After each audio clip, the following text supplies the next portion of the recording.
Good morning, everyone. All right, so it's Saturday today. I'm going to go over price action a little bit and just some things I'm looking at on the chart. First, I'll kind of go over local price action.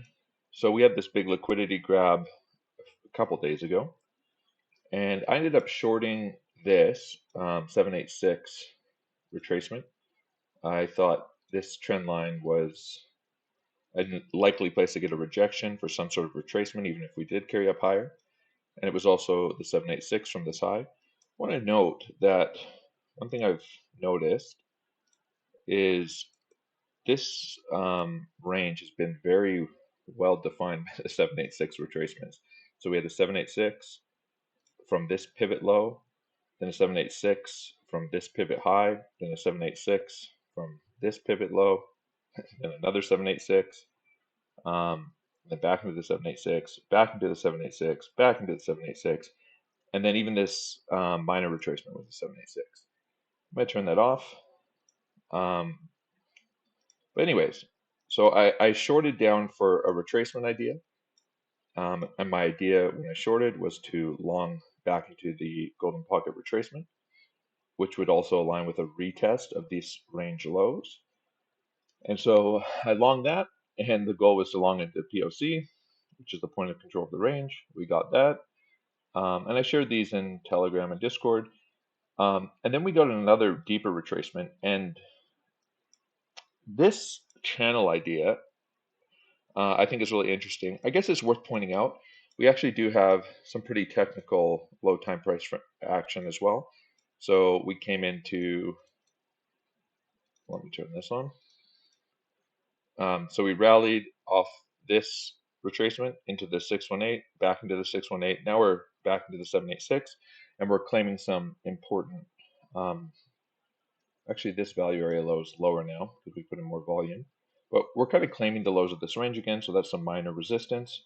I think the major resistance is this point of control to claim. I have longs running from here, from this channel.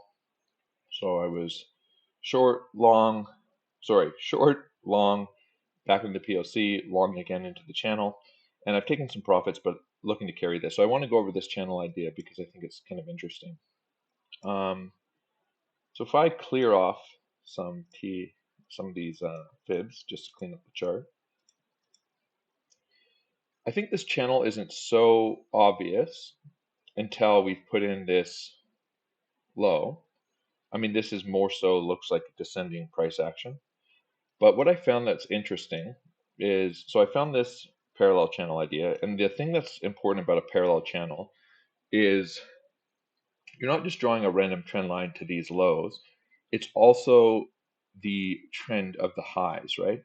And so what I wanted to do is to see if this channel was more likely to be relevant was to see how this range is defined by this angle of price action. And so what I did was let's go here. I broke up this price action into basically pulling every pivot high at this trend angle. And what you'll see is we've got tons of interaction at this angle in the channel. So all of these lines are derived from both the angle of the lows and the angle of the highs. And you'll see price action is interacting with this trend line. And when we lose it, it becomes resistance. And then down here, we have support down here, support, support. And so I'm using, instead of using like a fib channel, I'm using the wicks and to see how price interacts with those. And so you'll see even where there was support here, it becomes resistance. Here we have support, it becomes resistance. And all of this is aligned with the angle. I'll just point out a couple more. Support, consolidate under this angle.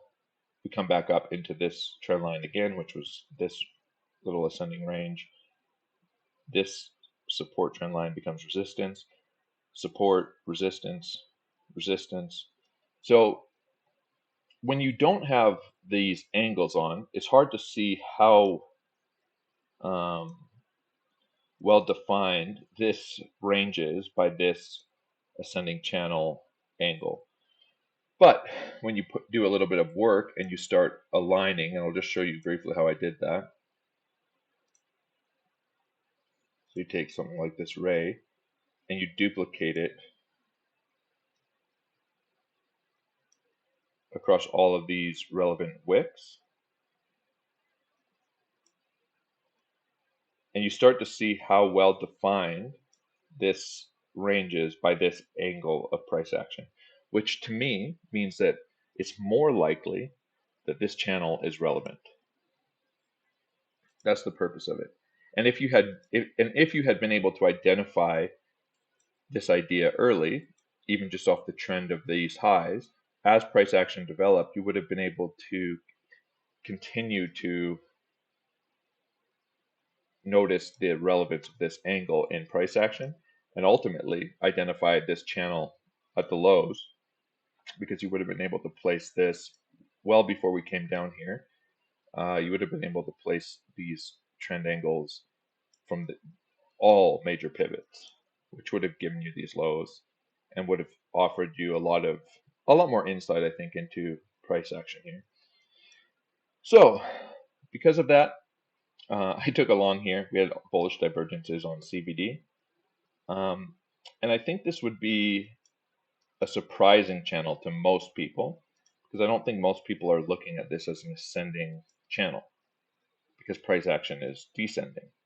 But I drew all the relevant downwards trend angles, and you're actually not getting that much interaction. You're getting interaction at the highs, of course. But I think there's an argument to be made that this is an ascending channel, even though price is descending on a lower time frame. So I'm happy to keep this long open. I have my stop at entry. If this channel holds, then of course I'm not going to get stopped out. If I get stopped out, I'll just get stopped out in a slightly profitable trade. So anyways, I'm curious to see if we lose this ascending channel or if we hold it. And if we hold it, then we could potentially look for price to carry on back to the top of the channel. The middle of the channel is going to be very relevant resistance. Up around here, which could be a retest of these highs. Ultimately, we could carry on further. So that's how I'm looking at price action right now. I want to point out, because of all the 786 interaction we've gotten in this channel, we have two major untapped 786 fibs.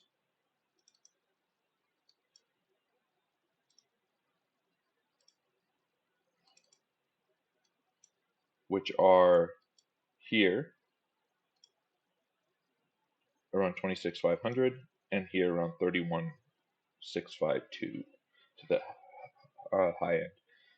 So in a range defined by the 786, I think it's important to keep some of the higher time 786s on your chart, potentially looking for longs and shorts. That's how I'm approaching the chart. I don't know. I'll probably need to have a pretty nice setup to bother taking a trade over the weekend here. But probably if we tap some of these levels, I'd be interested. Otherwise, I'm carrying this long and letting price action develop. All right. Hope you guys have a good weekend. That's my update on Bitcoin.